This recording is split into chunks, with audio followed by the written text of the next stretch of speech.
Hello दोस्तों, नमस्कार। फिर से एक नए वीडियो पे आपका स्वागत है दोस्तों। जैसा कि आज की वीडियो में संविधान के अनुच्छेद से संबंधित बहुत ही महत्वपूर्ण प्रश्न, पहला प्रश्न इसमें है, वर्तमान में भारतीय संविधान में धाराओं मतलब अनुच्छेद की कुल संख्या है कितनी है? 470 प्लस या 404 या 370 या 356। तो इसमें बताना है कि कुल कितने अनुच्छेद वर्तमान में हैं। तो कितने हैं? 470 प्लस। तो पहले कितने थे? 395 अनुच्छेद थे और जो कि 22 22 भाग थे पहले, इस समय जो कि 25 भाग हो गए हैं। पहले जो कि 8 अनुसूचियां थी, अनुसूचियां कितनी थी? 8, इस समय कितनी हो गई? तो 12 हो गई हैं। तो ये इंपॉर्टेंट प्रश्न है। इसके बाद देखिए, प्रसंख्या आपका 2 है, संविधान के किस अनुच्छेद में यह अंकित है कि इंडिया अर्थात भारत राज्यों का एक संघ है? अनुच्छेद 4 में, अनुच्छेद 3 में, अनुच्छेद 2 में, अनुच्छेद 1 में। तो किसमें है? तो आपका जो कि डी विकल्प सही है, जो अनुच्छेद 1 में है, जो कि इंडिया भारत अर्थात राज्यों का एक संघ है। इसके बाद देखिए, प्रसंख्या आपका 3 है, संविधान के अनुच्छेद 3 में क्या प्रावधान है?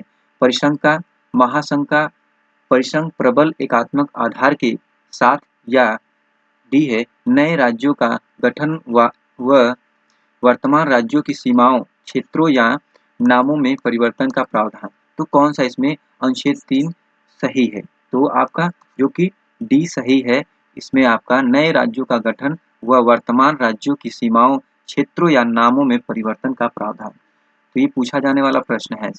इसके बाद देखिए, प्रसंख्या आपका 4 है, निम्नलिखित में से किन अनुच्छेदों द्वारा भारतीय संविधान नागरिकों को मूल अधिकार निश्चितता प्रदान करता है? अनुच्छेद 12 से 35 में, अनुच्छेद 12 से 30 में, या अनुच्छेद 12 से 39 तक द्वारा, या अनुच्छेद 14 से 32 तक। तो कौन सा इसमें आपका सही है? जो कि पहला सही है, अनुच्छेद 12 से 35 तक, ये आपका सही है। इसके बाद देखिए, प्रसंख्या आपका 5 है, भारत के संविधान का निम्नलिखित में से कौन सा अनुच्छेद अस्पृश्यता का उन्मूलन करता है तथा किसी भी रूप में इसके आचरण का निषेध करता है? अनुच्छेद 15, अनुच्छेद 16, अनुच्छेद 17 या अनुच्छेद 18। तो इसमें कौन सा सही है? अस्पृश्यता का उन्मूलन कौन सा सही है? जो कि अनुच्छेद आपका 17 जो कि सही है। ये बहुत ही इंपॉर्टेंट आपके प्रश्न है। इसके बाद देखिए, प्रश्न संख्या आपका 6 है, भारतीय संविधान का कौन सा अनुच्छेद राष्ट्रपति के पद के लिए पुनः निर्वाचित की योग्यता निर्धारित करता है? अनुच्छेद 52, अनुच्छेद 54, अनुच्छेद 55, अनुच्छेद 57। तो राष्ट्रपति के पद के लिए पुनः निर्वाचित की योग्यता निर्धारित करता है। तो कौन करता है? आपका देखिए अनुच्छेद जो कि 57। इसके बाद देखिए, प्रसंख्या आपका 7 है, भारतीय संविधान के किस अनुच्छेद के अंतर्गत भाषण एवं अभिव्यक्ति की स्वतंत्रता के अधिकार की गारंटी दी गई है? तो अनुच्छेद 19, अनुच्छेद 20, अनुच्छेद 21 या अनुच्छेद 22। तो कौन सा सही इसमें है? जो कि अनुच्छेद 19 आपका सही है। इसके बाद देखिए, प्रसंख्या आपका 8 है, भारतीय अनुच्छेद के किस अनुच्छेद में प्रेस की स्वतंत्रता दी गई है? प्रेस की स्वतंत्रता अनुच्छेद 14 में, अनुच्छेद 25 में, अनुच्छेद 21 ए में, अनुच्छेद 19 वन में। तो किस में दी गई है प्रेस की स्वतंत्रता? बहुत इंपॉर्टेंट प्रश्न है आपका, किसमें दी गई है? अनुच्छेद 19 वन में दी गई है। इसके बाद देखिए, प्रसंख्या आपका 9 है, भारतीय संविधान के किस अनुच्छेद में नई अखिल भारतीय सेवा का प्रावधान है? अनुच्छेद 311, अनुच्छेद 312, अनुच्छेद 313 डी, अनुच्छेद 314। जो कि कौन सा इसमें सही विकल्प आपका है? जो कि आपका बी विकल्प आपका सही, अनुच्छेद 312 में। भारतीय संविधान के किस अनुच्छेद में नई अखिल भारतीय सेवा का प्रावधान, अखिल भारतीय सेवा का प्रावधान अनुच्छेद 312 में। इसके बाद देखिए, प्रसंख्या आपका 10 है, संविधान के किस अनुच्छेद द्वारा संघ राज्यों के लिए लोक सेवा आयोग का प्रावधान किया गया है? अनुच्छेद 310 बी, अनुच्छेद 312 सी, अनुच्छेद 313 डी, अनुच्छेद 315। तो कौन सा सही विकल्प आपका है? जो कि अनुच्छेद 315 इसमें सही है।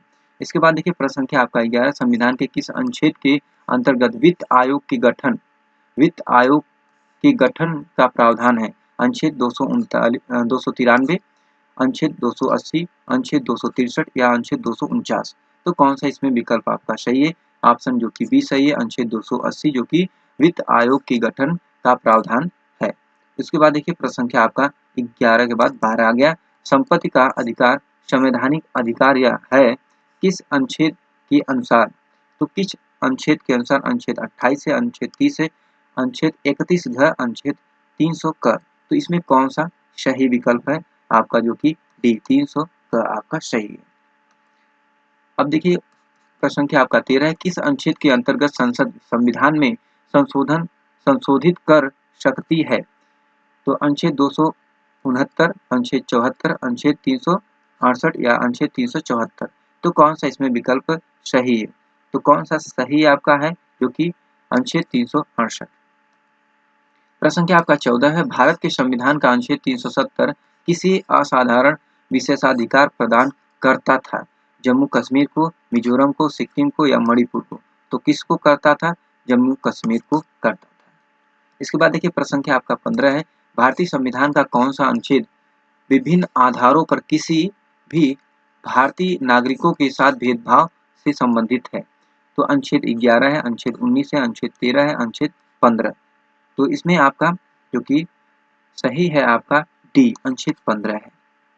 इसके बाद देखिए प्रश्न संख्या 16 आपका है, भारत के संविधान के किस अनुच्छेद द्वारा भारतीय संसद के दोनों सदनों और उनके सदस्यों समितियों की शक्तियां, विशेषाधिकारों और प्रतिरक्षाओं को स्पष्ट किया गया है? तो 302 में या 102 124 में या 105 में या 194? तो किसमें किया गया है? तो किसमें किया गया है? 105 में किया गया है। इसके बाद देखिए प्रश्न संख्या आपका 17 है, भारतीय संविधान के अनुच्छेद 371 जे के अंतर्गत देश के किस क्षेत्र को विशेष स्थिति प्रदान की गई है? तो नागालैंड को, हैदराबाद और कर्नाटक को, महाराष्ट्र गुजरात को, लद्दाख को? तो किसको की गई है? तो आपका जो कि इसमें हैदराबाद और कर्नाटक को की गई है। इसके बाद देखिए प्रश्न संख्या आपका 18 है, भारतीय संविधान के किस अनुच्छेद के अंतर्गत भारत सरकार का दायित्व है कि बाह्य आक्रमण एवं आंतरिक अशांति से राज्यों की रक्षा करे? अनुच्छेद 355, अनुच्छेद 356, अनुच्छेद 352, अनुच्छेद 360? तो इसमें आपका सही विकल्प आपका जो कि पहला है 355 सही है। इसके बाद देखिए प्रश्न संख्या आपका 19 है, भारत के संविधान के निम्नलिखित में से किस अनुच्छेद के अधीन प्रत्येक वित्तीय वर्ष के लिए भारत सरकार की प्राकलित प्राप्तियां और व्ययों का एक विवरण संसद के समक्ष रखा जाता है? अनुच्छेद 110 के तहत, अनुच्छेद 111, अनुच्छेद 112, अनुच्छेद 113? तो इसमें आपका सी जो कि सही विकल्प है, अनुच्छेद 112 के तहत रखा जाता है। इसके बाद देखिए आपका 20 है, संविधान का कौन सा अनुच्छेद भारत के नियंत्रक और महालेखा परीक्षक कैग के कर्तव्य को निर्धारित करता है? अनुच्छेद 146, अनुच्छेद 147, अनुच्छेद 148 या 149? तो कौन सा इसमें सही विकल्प है? जो कि आपका डी सही है, अनुच्छेद 149, 149। इसके बाद देखिए आपका क्वेश्चन 21 है, भारत के संविधान के निम्नलिखित अनुच्छेदों में से कौन सा अनुच्छेद धार्मिक स्वतंत्रता की गारंटी देता है? धार्मिक स्वतंत्रता की गारंटी देता है। अनुच्छेद 19 से 22, अनुच्छेद 23 से 24, अनुच्छेद 14 से 18, अनुच्छेद जो कि 25 से 28? तो कौन सा? ऑप्शन डी जो कि अनुच्छेद 25 से 28 आपका सही विकल्प है। इसके बाद देखिए प्रश्न संख्या आपका 22 है, निम्न अनुच्छेदों में से किसमें कार्यपालिका का न्यायपालिका से पृथक्करण उल्लेखित किया गया है? कार्यपालिका से न्यायपालिका से पृथक्करण उल्लेखित किया गया? अनुच्छेद 48, अनुच्छेद 49, अनुच्छेद 50, अनुच्छेद आपका 51? तो अनुच्छेद आपका 50 संबंधित है। इसके बाद देखिए प्रश्न संख्या आपका 23 है, भारतीय संविधान के किस अनुच्छेद में जनसंख्या के किसी समूह में बोली जाने वाली भाषा को लेकर विशेष प्रावधान किए गए हैं? तो अनुच्छेद 347, अनुच्छेद 357 ब, अनुच्छेद 337 डी, अनुच्छेद 374? तो इसमें आपका पहला जो कि सही है, अनुच्छेद 374। कौन सा? अनुच्छेद 374 जो कि सही है। प्रश्न संख्या आपका 24 है, डॉक्टर अंबेडकर के अनुसार कौन सा अनुच्छेद भारतीय संविधान का सबसे महत्वपूर्ण अनुच्छेद है? तो कौन है? अनुच्छेद 21 है, अनुच्छेद 24 है, अनुच्छेद 32 है, अनुच्छेद 256?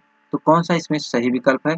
आपका जो कि सी विकल्प सही है, अनुच्छेद 32 जो कि बाबा साहब के अनुसार जो कि अनुच्छेद भारतीय संविधान का सबसे महत्वपूर्ण अनुच्छेद है बाबा साहब के अनुसार। इसके बाद देखिए प्रश्न संख्या आपका 25 है, भारतीय संविधान का अनुच्छेद 21 इनमें से किस विकल्प से संबंधित है? व्यक्तिगत स्वतंत्रता जीवन का आधार, या राज्यों में राष्ट्रपति शासन लागू होना, सी है अस्पृश्यता का उन्मूलन, या डी है निःशुल्क एवं अनिवार्य शिक्षा। तो कौन सा इसमें आपका सही विकल्प है, जो कि आपका इसमें पहला सही है, व्यक्तिगत स्वतंत्रता जीवन का आधार। अनुच्छेद 21 इससे संबंधित है।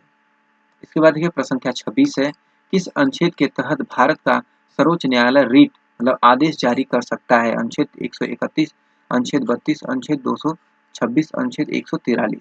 तो किसके तहत जो है भारत का सर्वोच्च न्यायालय रीट जारी कर सकता है? तो किसके तहत करेगा? जो कि अनुच्छेद 32 के तहत आपका करेगा। इसके बाद देखिए प्रश्न संख्या आपका 27 है, भारतीय संविधान का इनमें से कौन सा अनुच्छेद राष्ट्रपति के कार्यकाल से संबंधित है? अनुच्छेद 54, अनुच्छेद 55, अनुच्छेद 53, अनुच्छेद 56। तो कौन भारत के राष्ट्रपति के कार्यकाल से संबंधित है? जो कि अनुच्छेद 56 आपका इससे संबंधित है। प्रश्न संख्या आपका 28 है, भारतीय संविधान के निम्नलिखित में से अनुच्छेद में कर्मचारी के लिए निर्वाह मजदूरी आदि का प्रावधान निर्दिष्ट किया गया है? तो अनुच्छेद जो कि 39 से 41, अनुच्छेद 43, अनुच्छेद जो कि 42, अनुच्छेद आपका 40। तो इसमें कौन सा विकल्प आपका सही है? जो कि आपका सही विकल्प आपका बी है, अनुच्छेद 43 जो कि सही विकल्प है।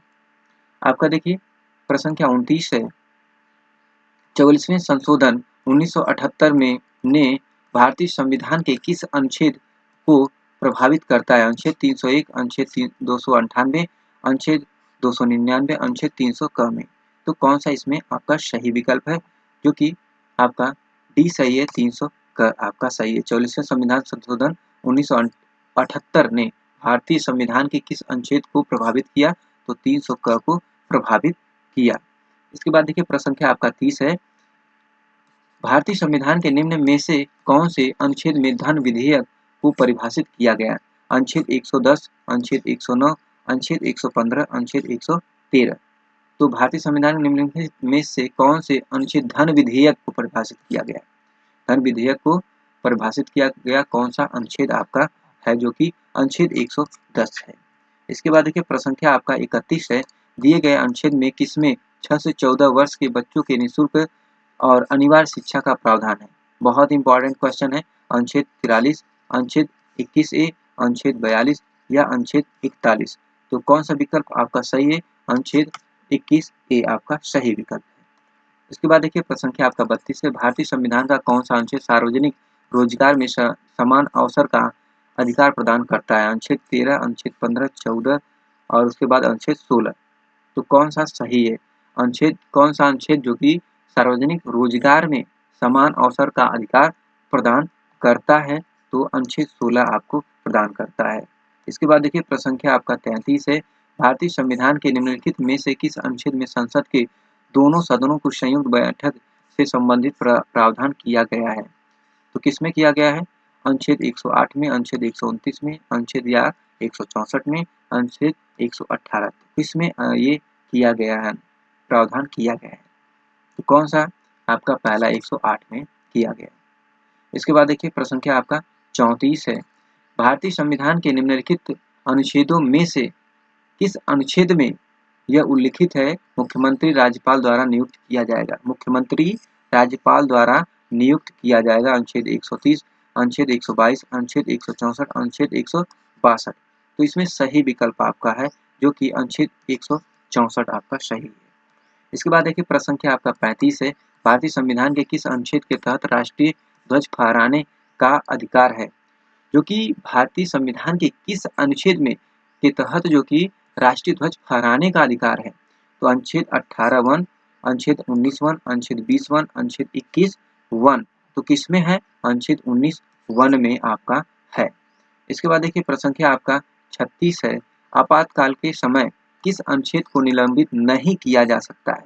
अनुच्छेद 20 और अनुच्छेद 21, अनुच्छेद 22 और अनुच्छेद 23, अनुच्छेद 19 और अनुच्छेद 43, अनुच्छेद 23 और अनुच्छेद 24। तो कौन सा आपातकाल के समय के किस अनुच्छेद को निलंबित नहीं किया जा सकता है? तो किसको? अनुच्छेद 20 और अनुच्छेद 21 को। प्रश्न संख्या आपका 37 है, अनुच्छेद 370 के मुख्य मसौदाकार कौन थे? तो मुख्य मसौदाकार 370 के कौन थे? Doctor V.R. अम्बेडकर या लाल बहादुर शास्त्री या N. गोपाल स्वामी अयंगर या सरदार वल्लभ भाई पटेल। तो इसमें से कौन 370 धारा के मसौदाकार कौन थे? तो आपके जो कि गोपाल स्वामी अयंगर थे। इसके बाद देखिए प्रश्न संख्या आपका 38 है, भारतीय संविधान का कौन सा अनुच्छेद अंतर्राष्ट्रीय अहंति और सुरक्षा को बढ़ावा देने पर राज्य के नीति निर्देशक सिद्धांतों को निर्धारित करता है? अनुच्छेद 51, अनुच्छेद 31, अनुच्छेद 15, अनुच्छेद जो कि 14। तो कौन सा इसमें सही विकल्प आपका है? जो कि पहला अनुच्छेद 51 है। इसके बाद देखिए प्रश्न संख्या आपका 39 है, भारतीय संविधान के भाग 4 का अनुच्छेद 43 बी किससे संबंधित है? ग्रामीण व्यापार केंद्र, ग्राम पंचायतों से, वन विकास से या सहकारी समितियों से। तो कौन सा भाग 4 से संबंधित है? तो कौन है आपका? जो कि सहकारी समितियां। क्या भाग 4 का अनुच्छेद 43 बी सहकारी समितियों से संबंधित है। इसके बाद देखिए प्रश्न संख्या आपका 40 है, भारतीय संविधान के किन 2 अनुच्छेदों में न्यायिक समीक्षा की शक्ति को सर्वाधिक स्पष्ट रूप से व्यक्त किया गया है? अनुच्छेद 32 और अनुच्छेद 226, अनुच्छेद 17 और अनुच्छेद 143, अनुच्छेद 44 और अनुच्छेद 152, अनुच्छेद 21 और अनुच्छेद 446। तो कौन सा सही है इसमें? जो कि अनुच्छेद आपका 32 और अनुच्छेद 226 इससे संबंधित है। इसके बाद देखिए प्रश्न संख्या आपका 41 है, किन अनुच्छेदों में कौन सा अनुच्छेद उच्चतम न्यायालय को अभिलेख न्यायालय के रूप में प्रदर्शित करता है? तो अनुच्छेद 124, अनुच्छेद 215, अनुच्छेद 120 या अनुच्छेद 129। तो कौन सा इसमें सही विकल्प है? आपका अनुच्छेद 129 जो कि सही है। किससे उच्चतम न्यायालय को अभिलेख न्यायालय के रूप में प्रदर्शित कौन करता है? अनुच्छेद 129 करता है। तो दोस्तों ये रहे आपके 41 बहुत ही महत्वपूर्ण प्रश्न जो कि एग्जाम से संबंधित। तो दोस्तों आज के वीडियो में इतना ही। नेक्स्ट वीडियो में फिर मिलते हैं, तब तक के लिए धन्यवाद। जय हिंद दोस्तों।